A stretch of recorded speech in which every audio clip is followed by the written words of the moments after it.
વિદ્યાર્થી મિત્રો, પ્રીવિયસ લેક્ચરની અંદર આપણે ખોરાકના પાચનની ચર્ચા કરતા હતા, જેની અંદર આપણે મુખ ગુહા અને જઠરની અંદર ખોરાકના પાચનની વાત કરી. હવે વાત કરવાની છે એનાથી આગળ ખોરાકના પાચન.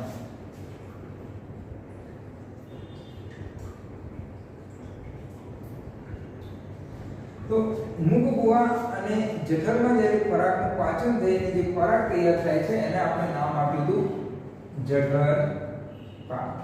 તો જઠર પાક જ્યારે બને છે તો એની અંદર કયા પદાર્થોનું અત્યાર સુધી પાચન થયું છે એને પણ અહીંયા લખી દઈએ. તો મુખ ગુહામાં સૌપ્રથમ પાચન થયું જોવા મળે તો આપણને કાર્બોદિત, એને 30% કાર્બોદિતનું પાચન થઈ અને આપણને ડાયસેકેરાઇડ સ્વરૂપે શું મળે છે? અહીંયા માલ્ટોનું નિર્માણ થયું હતું. એ સિવાય જઠરની અંદર પ્રોટીનનું પાચન આપણને આંશિક પ્રમાણમાં જોવા મળ્યું હતું. તો અહીંયા થયું છે પ્રોટીનનું પાચન, જે કોની મદદથી થયું હતું? તો પેપ્સિનની મદદથી પ્રોટીનનું પાચન થયું હતું.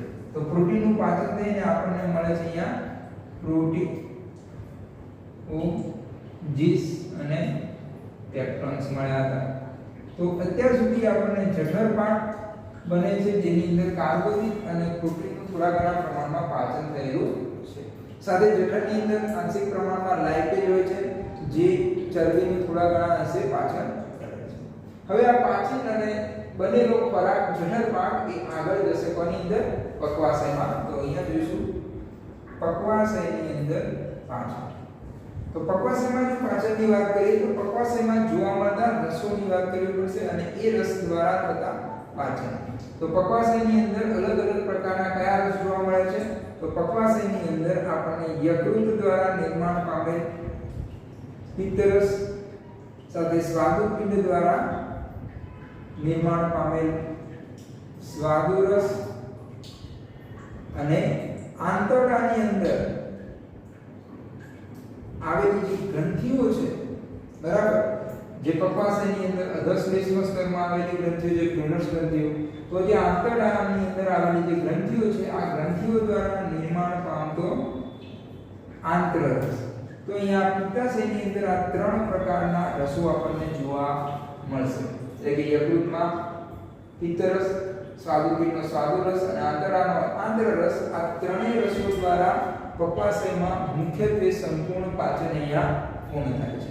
તો તમને પૂછી શકે કે ખોરાકનું સૌથી વધારે પ્રમાણમાં અને પાચન ક્યાં પૂર્ણ થાય છે? તો પક્વાશયની અંદર ખોરાકનું પૂર્ણ પાચન પૂરું થશે. જોઈએ એક પછી એક કે કાર્બોદિત 30% અને પ્રોટીન એ થોડા ઘણા પ્રમાણમાં પાચન પામે છે, જેનું પૂર્ણ પાચન અહીંયા કઈ રીતે પૂરું થાય છે.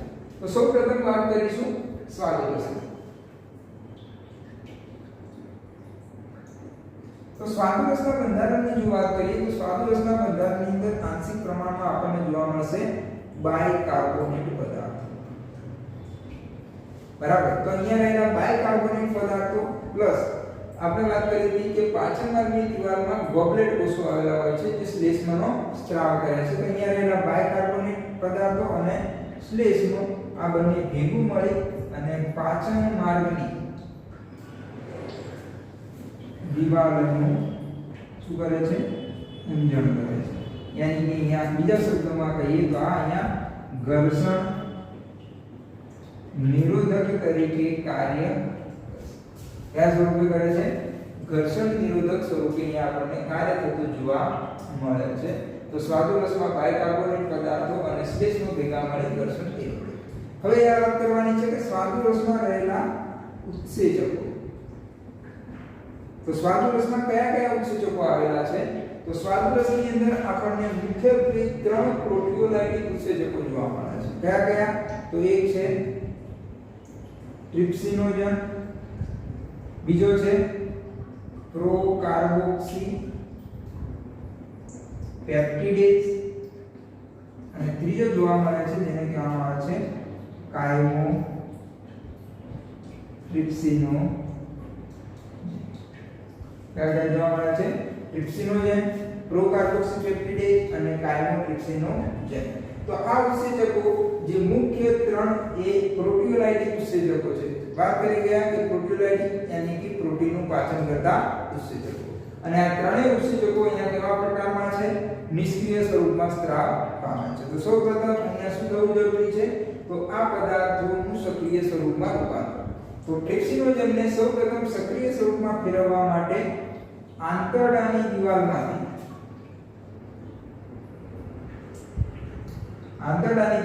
અહીંયા સ્ત્રાવ પામે છે એન્ટેરોકાઇનેઝ. કોનો સ્ત્રાવ થાય છે અહીંયા? એન્ટેરોકાઇનેઝ. તો ટ્રિપ્સિનોજન જે આંતરડાની દિવાલમાંથી સ્ત્રાવ પામેલ એન્ટેરોકાઇનેઝથી સક્રિય બની અને ટ્રિપ્સિનની અંદર ફેરવાય છે. અને જ્યારે આ ટ્રિપ્સિનનું નિર્માણ થાય છે તો ટ્રિપ્સિન એ પ્રોકાર્બોક્સી પેપ્ટિડેઝને સક્રિય કરે છે. yani કે પ્રોકાર્બોક્સી પેપ્ટિડેઝને કોણ સક્રિય કરે છે? સક્રિય ટ્રિપ્સિન એમને સક્રિય સ્વરૂપ કાર્બોક્સી પેપ્ટિડેઝમાં ફેરવશે. અને કાયમોટ્રિપ્સિનને પણ હવે કોણ સક્રિય કરશે? ટ્રિપ્સિન સક્રિય કરશે. અને જે કાયમોટ્રિપ્સિનોજનને કાયમોટ્રિપ્સિનની અંદર यानी कि स्वादुरसની અંદર રહેલા ઉત્સેચકો પ્રોટીલાઇટિક ઉત્સેચકો જે નિષ્ક્રિય સ્વરૂપમાં સ્ત્રાવ પામ્યા હતા એ હવે કેવા સ્વરૂપમાં ફેરવાઈ રહ્યા છે? સક્રિય સ્વરૂપ. ટ્રિપ્સિનોજનને એન્ટેરોકાઇનેટિક ટ્રિપ્સિન અને આ ટ્રિપ્સિન બાકીના બંને પ્રોટીલાઇટિક ઉત્સેચકોને સક્રિય કરશે. પ્રોકાર્બોક્સી પેપ્ટિડેઝને કાર્બોક્સી પેપ્ટિડેઝમાં ફેરવશે અને કાયમોટ્રિપ્સિનોજનને કાયમોટ્રિપ્સિનમાં ફેરવશે. તો અહીંયા ત્રણ પ્રોટીલાઇટિક ઉત્સેચકો જે સક્રિય સ્વરૂપમાં છે એ હવે પ્રોટીનનું જે પાચન થયું હતું આંશિક જે થોડા ઘણા પદાર્થ પ્રમાણમાં થયું હતું એને પૂર્ણ પ્રોટીનના પાચનમાં લઈ જશે. તો કે અહીંયા પ્રોટીન એ પાચન થઈને કયા સ્વરૂપે મળે છે આપણને? એટલે કે થોડા ઘણા પાચન થયું હતું તો પ્રોટીન પણ હશે, ત્યાં પેપ્ટોન્સ પણ હશે જે પાચન થયેલા પ્રોટીનના અણુ હતા અને પ્રોટીઓસિસ પણ હશે. બરાબર. તો થોડું ઘણું પ્રોટીન પાચન થઈને પેપ્ટોન્સ અને પ્રોટીઓસિસ જઠર પાક બન્યા હતા અને થોડા ઘણા અંશે પ્રોટીન પણ છે જેનું આ ત્રણેય ઉત્સેચકો દ્વારા ટ્રિપ્સિન, કાયમોટ્રિપ્સિન અને પ્રોકાર્બોક્સી પેપ્ટિડેઝ એટલે કે આ ત્રણેય પ્રોટીઓલાઇટિક ઉત્સેચકો દ્વારા પાચન થશે. અને આ ઉત્સેચકો એ પકવાસીની અંદર 6 જે pH છે એ 7.8 pH કાર્ય કરે છે. અને કે જે પ્રોટીઓલાઇટિક ઉત્સેચકો છે પકવાસીની 7.8 pH કાર્ય કરશે અને આ પ્રોટીન, પેપ્ટોન્સ અને પ્રોટીઓસિસને ડાઈ પેપ્ટાઇડની અંદર શું કરે છે? કોની અંદર કન્વર્ટ કરશે? ડાઈ પેપ્ટાઇડની અંદર કન્વર્ઝન કરશે. તો આ ત્રણ ઉત્સેચકો જે સ્વાદરસમાં જોવા મળતા હતા એ પ્રોટીઓલાઇટિક છે.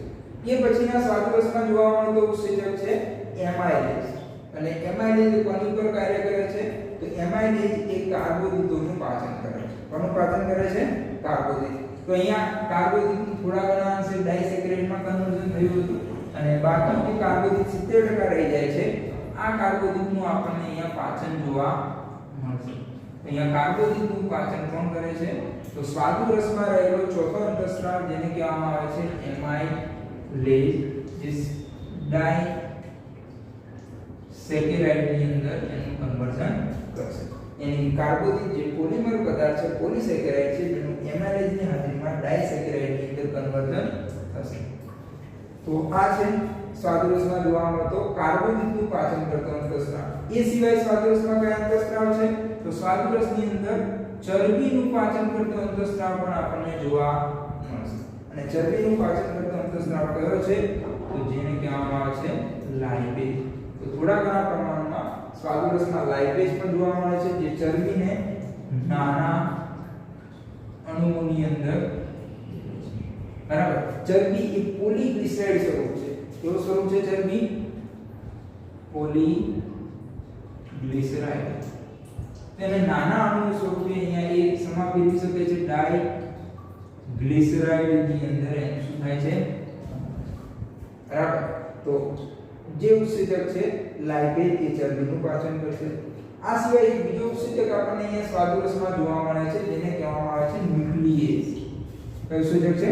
ન્યુક્લિએઝ. અને ન્યુક્લિએઝ કોનું પાચન કરે છે? તો ન્યુક્લિએઝ એ આપણા શરીરમાં રહેલ ન્યુક્લિક એસિડનું પાચન કરે છે. તમે કોષ ચેપ્ટરની અંદર ભણ્યા હશો કે ન્યુક્લિક એસિડ કોને કહેવાય? તો ન્યુક્લિક એસિડ yani આપણા શરીરમાં રહેલ ડીએનએ, માનવ શરીરના કોષોની અંદર જો કોષ કેન્દ્રમાં જોવા મળે તો જે આપણો ડીએનએ છે એને કહેવામાં આવે છે ન્યુક્લિક એસિડ. તો આ ન્યુક્લિક એસિડનું પાચન કરવા માટે અહીંયા આવેલું હોય છે ન્યુક્લિએજ ઉત્સેચક. બરાબર. તો આ ન્યુક્લિએજ ઉત્સેચક એ ન્યુક્લિક એસિડનું પાચન કરશે અને પાચન કરી કયા સ્વરૂપમાં ફેરવશે? તો જે ન્યુક્લિક એસિડ છે જેને એના નાના નાના પેટા એકમોમાં ફેરવવામાં આવે છે જેને કહેવામાં આવે છે ન્યુક્લિયોટાઇડ. બરાબર. ધ્યાન રાખજો અહીંયા શું કહેવામાં આવશે ને ન્યુક્લિયોટાઇડ. ન્યુક્લિયોટાઇડ શું છે? તો 3 ઘટકોનું બનેલું સંયોજન છે. ધોરણ 12 ની અંદર તમે જ્યારે ડીએનએ ની રચનાને ડિટેલમાં ભણશો તો એ સમયે જોવા મળશે કે ન્યુક્લિયોટાઇડ શું છે. તો કે ન્યુક્લિયોટાઇડમાં નાઇટ્રોજન બેઝ હોય છે, શર્કરા હોય છે અને ફોસ્ફેટ હોય છે. તો આ 3 પદાર્થોનું બનેલું એક એકમ હોય છે જેને ન્યુક્લિયોટાઇડ કહેવામાં આવે છે અને આ ન્યુક્લિયોટાઇડ એક પછી એક લાંબી હરોળ બને છે જેને આપણે ન્યુક્લિક એસિડ તરીકે ઓળખીએ છીએ. તો સ્વાદુ રસમાંનો ન્યુક્લિએજ ઉત્સેચક એ ન્યુક્લિક એસિડને નાના નાના ન્યુક્લિયોટાઇડ એકમોની અંદર કન્વર્ટ કરશે yani કે એનું પાચન કરશે. મોટા પદાર્થ મોટો બૃહદ અણુ હતો એને તોડી અને નાના અણુની અંદર રૂપાંતર કરે છે. તો પાચનની ક્રિયા શું છે? તો મોટા જૈવિક અણુઓનું નાના જૈવિક અણુઓની અંદર રૂપાંતરણ કરવું. જે આપણે અહીંયા જોઈ રહ્યા છીએ તો કે આ ઉત્સેચકો છે. જે પ્રોટીન એ મોટો બૃહદ અણુ છે જેને નાના અણુની અંદર રૂપાંતર કરે છે. કાર્બોદિતનું પાચન, ચરબીનું પાચન, ન્યુક્લિક એસિડનું પાચનની આપણે અહીંયા ચર્ચા કરી. તો સ્વાદુ રસ દ્વારા પક્વાશયમાં થતા પાચનને આપણે યાદ રાખીશું. તો એમાં જોવા મળતા ઉત્સેચકોને યાદ રાખવાના છે. કયા ઉત્સેચકો? તો એક ઉત્સેચક ટ્રિપ્સિનોજન, બીજો ઉત્સેચક પ્રોકાર્બોક્સિપેપ્ટિડ, ત્રીજો ઉત્સેચક કાઇમોટ્રિપ્સિનોજન.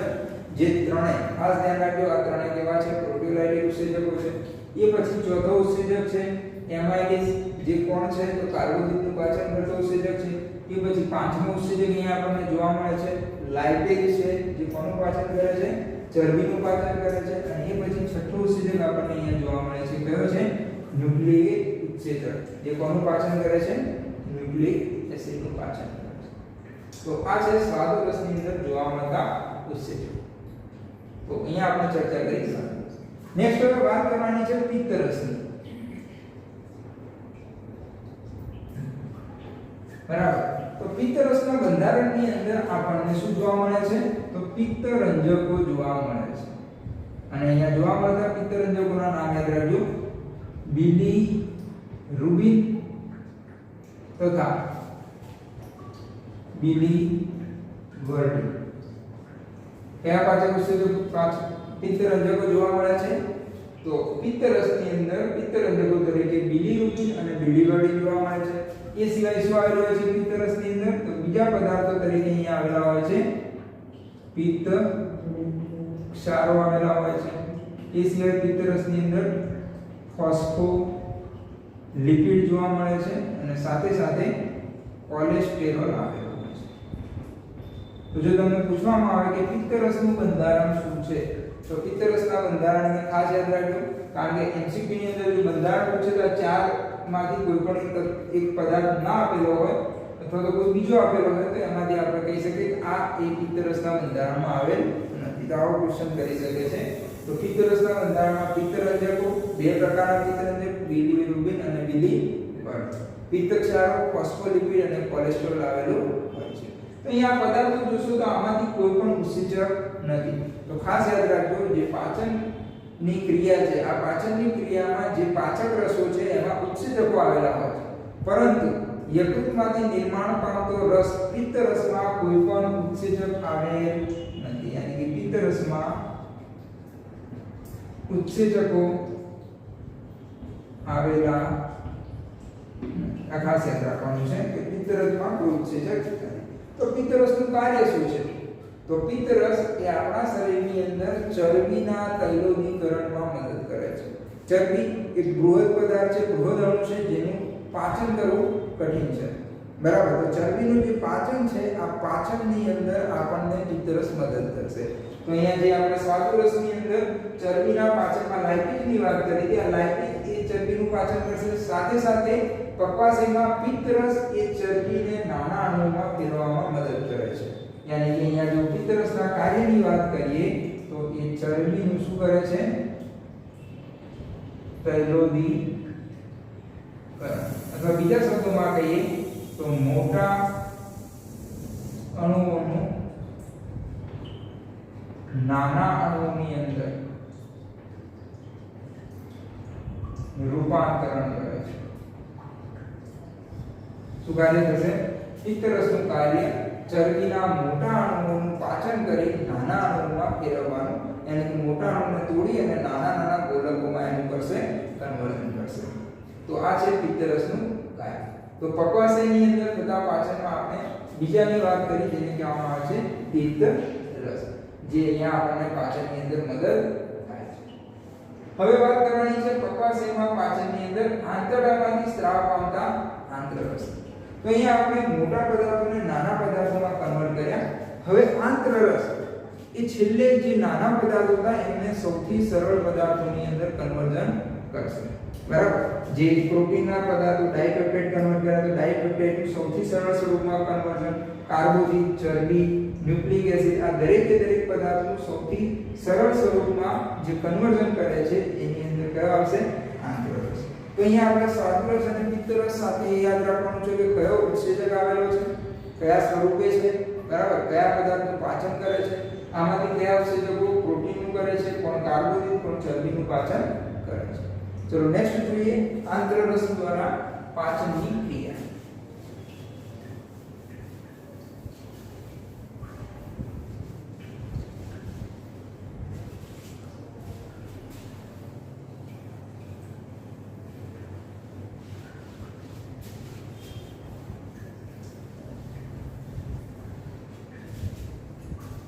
ઓકે, તો અહીંયા લખી દઈએ કે પિત્તરસ અને સ્વાદરસની મદદથી, એટલે કે આ બંને રસોની મદદથી જે આપણા જટિલ સ્વરૂપો થાય કયા સ્વરૂપે થાય?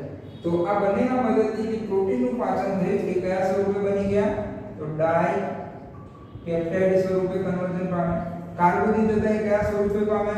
તો ડાયસેકેરાઇડ સ્વરૂપે કન્વર્ઝન પામે છે. અને અહીંયા ખાસ યાદ રાખજો કયા કયા પ્રકારના ડાયસેકેરાઇડ હોય છે. તો ડાયસેકેરાઇડમાં આપણને જોવા મળશે માલ્ટોઝ, સુક્રોઝ અને લેક્ટોઝ. આ ત્રણ સ્વરૂપ આપણને ડાયસેકેરાઇડના જોવા મળે છે.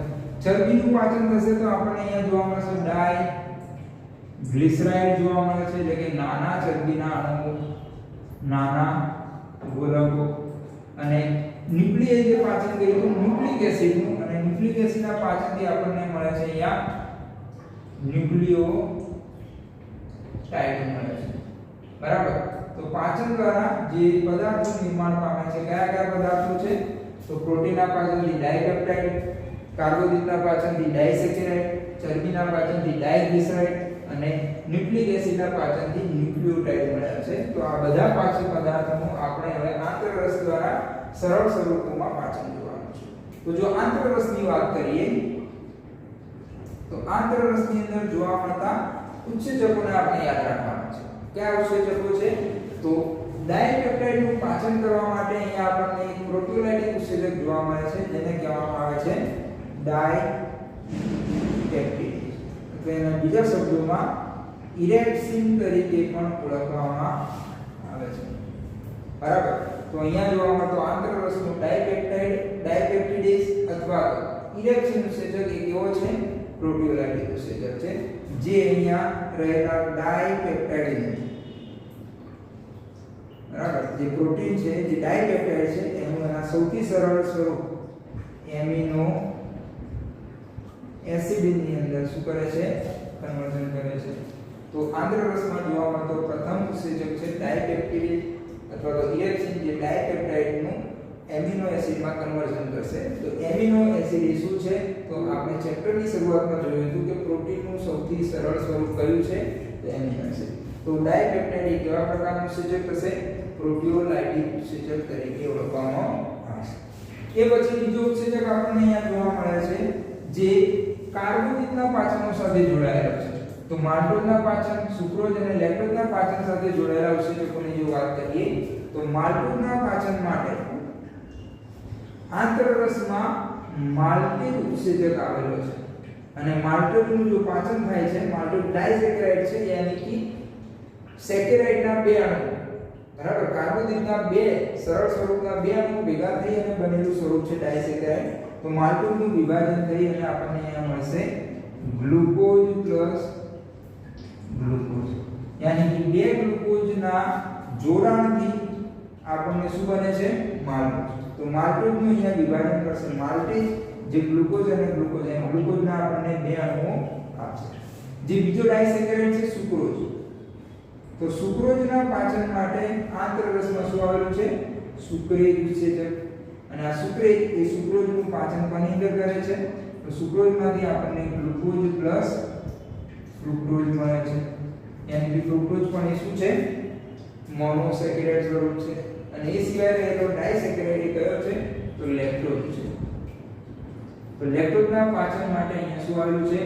લેક્ટેજ ઉત્સેચક અને આ લેક્ટેજ ઉત્સેચકનું જ્યારે લેક્ટોઝનું પાચન કરે છે તો આપણને અહીંયા મળે છે ગ્લુકોઝ પ્લસ ગેલેક્ટોઝ શું મળે છે આપણને ગ્લુકોઝ પ્લસ ગેલેક્ટોઝ તો લેક્ટોઝમાંથી બે અણુ મોનોસેકેરાઇડના મળશે ગ્લુકોઝ પ્લસ ગેલેક્ટોઝ તો જે આ ત્રણ ડાયસેકેરાઇડ છે જેની રચનામાં એક અણુ શું આવેલો છે ગ્લુકોઝ અને આ ગ્લુકોઝ સાથે કયો પદાર્થ જોડાય છે એના આધારે ડાયસેકેરાઇડનું નિર્માણ થાય છે જો ગ્લુકોઝ સાથે ગ્લુકોઝ જ જોડાશે તો માલ્ટોઝ બનશે ગ્લુકોઝ સાથે ફ્રુક્ટોઝ જોડાશે તો સુક્રોઝ બનશે અને ગ્લુકોઝ સાથે ગેલેક્ટોઝ જોડાશે તો શું બને છે લેક્ટેજ તો આ ત્રણેયનું પાચન અહીંયા માલ્ટેજ સુક્રેજ અને લેક્ટેજ નામના ઉત્સેચકો દ્વારા થાય છે તો આ ત્રણેય ઉત્સેચકો એ કાર્બોદિતનું પાચન કરતા ઉત્સેચકો છે હવે એ પછી ચરબીના જો પાચનની વાત કરીએ તો ચરબીના પાચન માટે આંતરરસમાં બીજા ઉત્સેચકો આવેલા છે તો અહીંયા આપણે વાત કરી બીજો ઉત્સેચક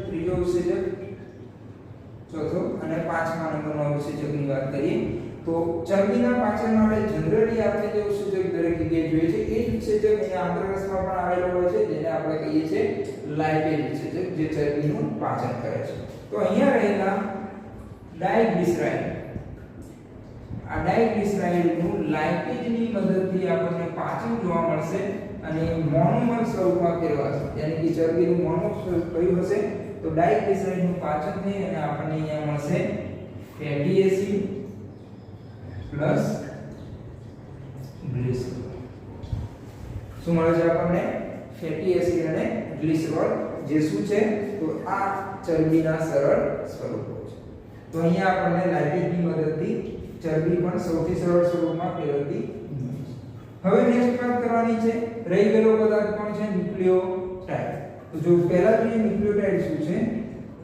તો ન્યુક્લિયોટાઇડ ની જો રચના જોઈએ તો આની અંદર ત્રણ પદાર્થો આવેલા છે એક આવેલું છે શર્કરા શર્કરા એ શું છે તો આ જેમ ગ્લુકોઝ ફ્રુક્ટોઝ ગેલેક્ટોઝ જે આ પણ શું છે શર્કરાઓ છે પરંતુ આ 6 કાર્બન શર્કરાઓ છે અહીંયા જોવા મળતી શર્કરા એ 5 કાર્બન શર્કરાઓ છે સાથે અહીંયા શું જોવા મળે છે તો નાઇટ્રોજન બેઝ NB યાની કે નાઇટ્રોજન બેઝ જોવા મળે છે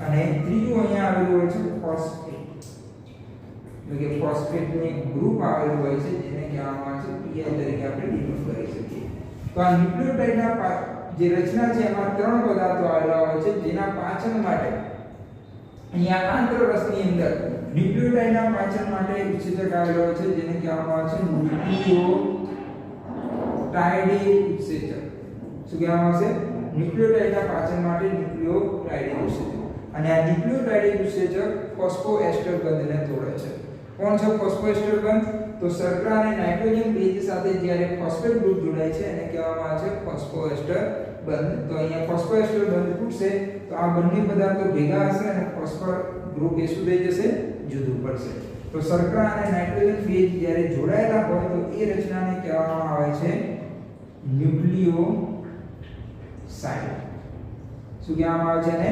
ન્યુક્લિયોસાઇડ પ્લસ અહીંયા અલગ પડશે ફોસ્ફેટ અને અગેન આ ન્યુક્લિયોસાઇડમાં બે પદાર્થો છે જે ન્યુક્લિયોસાઇડને તોડવા માટે અહીંયા ઉત્સેચક જોવા મળશે ન્યુક્લિયોસાઇડેજ ઉત્સેચક જેના દ્વારા ન્યુક્લિયોસાઇડનું વિભાજન થઈ અને આપણને મળશે શર્કરા પ્લસ નાઇટ્રોજન બેઝ અલગ મળશે તો અહીંયા ન્યુક્લિયોસાઇડનું પાચન શર્કરા અને નાઇટ્રોજન બેઝ સ્વરૂપે ન્યુક્લિયોસાઇડેજની મદદથી થશે તો આંતરરસ દ્વારા આપણે જે પણ આપણા બૃહદઅણુઓ હતા, બરાબર, જે પાચન થયેલા આંશિક પાચન થયેલા અણુ હતું એમનું સૌથી સરળ સ્વરૂપોમાં કન્વર્ઝન જોયું, બરાબર. પ્રોટીનનું સૌથી સરળ સ્વરૂપમાં એમિનો એસિડ, જે કાર્બોદિત છે એમનું સરળ સ્વરૂપો એમના મોનોમર ગ્લુકોઝ ફ્રુક્ટોઝ અને ગેલેક્ટોઝમાં કન્વર્ઝન થયું.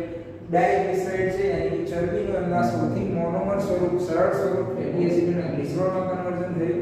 અને ન્યુક્લિક એસિડ એમનું સૌથી સરળ સ્વરૂપો એટલે કે એમાં રહેલા પદાર્થો છે, બરાબર. આ બધા પદાર્થો જુદા પડી ગયા. કયા કયા? તો ફોસ્ફેટ જુદું પડે છે, શર્કરા અને નાઇટ્રોજન બેઝ સ્વરૂપે આ બધા પદાર્થો અલગ થયા. તો અહીંયા આપણા શરીરમાં પાચન યાની કે રાસાયણિક પાચનની ઘટના પૂરી થાય છે. યાની કે જે જૈવિક અણુઓ હતા, જે મોટા બૃહદ અણુઓ હતા એમનું નાના નાના અણુઓની અંદર કન્વર્ઝન અહીંયા પૂરું થાય છે. તો પક્વાશયની અંદર પાચનની ઘટના પૂર્ણ થાય છે, જ્યાં પિત્તરસ, સ્વાદુરસ અને આંતરરસ આપણને ત્યાં શું કરે છે? મદદ કરે છે, બરાબર. તો હવે આગળ જે છે તો કે અહીંયાથી ખોરાક, પક્વાશયમાંથી ખોરાક જ્યારે આગળ વધશે તો એની અંદર આ બધા સરળ સ્વરૂપો આવેલા હશે. અને પક્વાશયમાંથી ખોરાક જ્યારે નાના આંતરડાનો મધ્યનો ભાગ મધ્યાંત્ર અને શેષાંત્રમાં જાય છે, તો જેની રચનામાં પાચન માર્ગના દિવાલની અંદર આપણે વાત કરી કે આંતરડાની દિવાલની અંદર રસાંકુરો આવેલા હોય છે. અને આ રસાંકુરોની મદદથી આ બધા પદાર્થોનું ત્યાં શું થશે? શોષણ થશે. તો રસાંકુરોની મદદથી ત્યાં amino acid, glucose, fructose, galactose, fatty acid, glycerol, શર્કરા, નાઇટ્રોજન બેઝ, ફોસ્ફેટ આ બધા પદાર્થોનું શોષણ થશે. સાથે ખોરાકમાં રહેલા અન્ય ઇલેક્ટ્રોલાઇટ્સનું શોષણ થશે, પાણીનું શોષણ થશે, આયનોનું શોષણ થશે. તો અહીંયા આગળથી હવે આપણને જોવા મળશે પક્વાશય પછીના ભાગમાં શોષણની ઘટના જોવા મળશે. અને શોષણની અંદર નાના આંતરડાનું મધ્યાંત્ર અને શેષાંત્ર, જેની અંદર મોટા પ્રમાણમાં આપણને શોષણની ઘટના જોવા મળે છે. તો મુખ્યત્વે શરીરની અંદર મધ્યાંત્ર અને શેષાંત્રની અંદર શોષણની ઘટના થશે. હવે અહીંયાથી આગળના ભાગની વાત કરીએ તો નાના આંતરડાથી મોટા આંતરડાના જોડાણ સ્થાન, બરાબર, એટલે કે શેષાંત્રથી મોટા આંતરડાનો પ્રથમ ભાગ યાની અધ્યાંત્ર જોડાણ સ્થાને મુદ્રિકા સ્નાયુઓ આવેલા હતા, જેની આપણે વાત કરી હતી, જેને કહેવામાં આવે છે ઇલિયોસિકલ વાલ્વ. તો શોષણ પછી જે જરૂરી પદાર્થો હતા મુખ્યત્વે બધા અહીંયા નાના આંતરડામાં શોષાઈ જશે. હવે ન શોષાયેલા પદાર્થોને આપણે ત્યાં મળ તરીકે ઓળખીએ છીએ, જેને આપણે મળત્યાગની ક્રિયા દ્વારા શરીરમાંથી નિકાલ કરીએ છીએ, બહાર ત્યાગ કરીએ છીએ. તો આ મળત્યાગની ક્રિયામાં જે મધ્યાંત્ર અને શેષાંત્ર પછી રહેલો ખોરાક ઇલિયોસિકલ વાલ્વ દ્વારા અધ્યાંત્રમાં જશે. અને આ ઇલિયોસિકલ વાલ્વ જે ખોરાકને અધ્યાંત્રમાં મૂકે છે એને પાછો ફરતો શું કરે છે? અટકાવે છે, બરાબર. જે મુદ્રિકા સ્નાયુનું કાર્ય છે, જેની આપણે ચર્ચા કરી હતી કે મુદ્રિકા સ્નાયુઓ ખોરાકને આગળ વધવા મદદ કરશે, પાછળ જતો અટકાવે છે. તો અહીંયા ઇલિયોસિકલ વાલ્વ નાના આંતરડામાંથી મળને મોટા આંતરડામાં મોકલશે અને એને પાછું જતું અટકાવે છે. હવે જ્યારે ખોરાક મોટા આંતરડામાં આવે છે તો મોટા આંતરડાના કયા કયા ભાગો છે? તો ત્યાં આપણને જોવા મળશે અધ્યાંત્રનો ભાગ, સાથે સાથે આપણને જોવા મળશે કોલોનનો ભાગ, અને છેલ્લો ભાગ છે મોટા આંતરડાનો, જેને કહેવામાં આવે છે મહાશયનો ભાગ. તો ખોરાક જ્યારે અધ્યાંત્ર અને કોલોનમાંથી પસાર થાય છે તો એ સમયે જેની શ્લેષ્મ સ્તરની સપાટી છે ત્યાંથી આપણા શરીરમાં જરૂરી પાણીનું શોષણ થાય છે. મોટું આંતરડું શું કરે છે? તો જે પણ ખોરાક છે, જે આપણે અહીંયા મળ જેવો ખોરાક તૈયાર થયો છે જેનું શોષણ થયું નથી, એમાંથી જો આપણા શરીરને જરૂર હશે પાણીની તો પાણીનું શોષણ કરશે. આંશિક પ્રમાણમાં અહીંયા મોટા આંતરડામાં દવાઓનું પણ શોષણ થાય છે. જે આપણે દવાઓ લઈએ છીએ એ દવાઓનું શોષણ પણ મોટા આંતરડામાં આંશિક પ્રમાણે થતું જોવા મળે છે. સાથે બીજું કાર્ય જો મોટા આંતરડાની વાત કરીએ તો મોટું આંતરડું એ આ ખોરાકના કણોને ચોંટાડશે, ભેગા કરશે, અને ભેગા કરી એક ચોક્કસ સ્વરૂપમાં લઈ જશે જ્યાંથી આપણને મળત્યાગની ક્રિયામાં સરળતા રહે, બરાબર. તો આ છે મોટા આંતરડાના કાર્ય. તો અહીંયા આપણે જોયું કે ખોરાકનું પાચન કઈ રીતે થાય છે, કયા ઉત્સેચકો એની અંદર મદદ કરે છે, કયા રસમાં કયા ઉત્સેચકો આવેલા છે, અને આ જે ખોરાક જે છેલ્લે મળ સ્વરૂપે મોટા આંતરડામાં થઈ અને મળાશય સુધી પહોંચે છે. મળાશયમાં આ ખોરાકનો હંગામી સંગ્રહ થશે, બરાબર. જરૂરી પદાર્થોને આપણે લઈ લીધા, નકામા પદાર્થોનો મળ સ્વરૂપે મળાશયમાં સંગ્રહ થશે અને મળત્યાગની ક્રિયા દ્વારા, મળત્યાગની ક્રિયા કઈ રીતે થશે? તો એ એક પ્રકારના મગજ દ્વારા આપવામાં આવતા સંકેતો છે, ઐચ્છિક ક્રિયા છે, બરાબર. જ્યારે મળાશય ભરાય છે તો મળાશયની દિવાલમાંથી મગજને સંદેશો જશે કે મળાશય ભરાણું છે અને મળાશય જ્યારે ભરાય છે જેથી મગજ દ્વારા સંદેશો જ્યારે આપવામાં આવશે ત્યારે મળદ્વાર દ્વારા સ્નાયુઓના વિકોચનથી મળત્યાગની ક્રિયા થશે. તો આ એક કુદરતી ઘટના છે મળત્યાગ, જે આ પ્રકારની આપણી ઐચ્છિક ક્રિયા છે જેના દ્વારા આપણે મળત્યાગ કરી શકીએ છીએ, જેનાથી આપણા પાચનની પ્રક્રિયા અહીંયા શું થાય છે? પૂર્ણ થાય છે.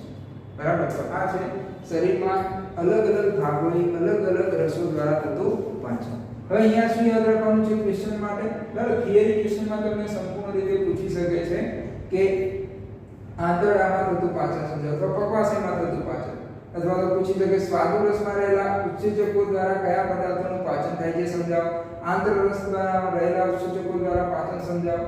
તો અલગ અલગ રસમાં રહેલા અલગ અલગ ઉત્સેચકો દ્વારા તમે પાચન સમજાવી શકો છો.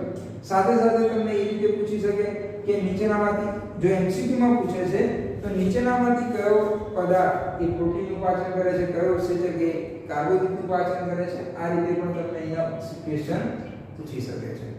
બરાબર. તો આપણે તૈયાર કરવાના છે દરેક રસમાં રહેલા ઉત્સેચકોના નામ, બરાબર, અને એ કોનું પાચન કરે છે.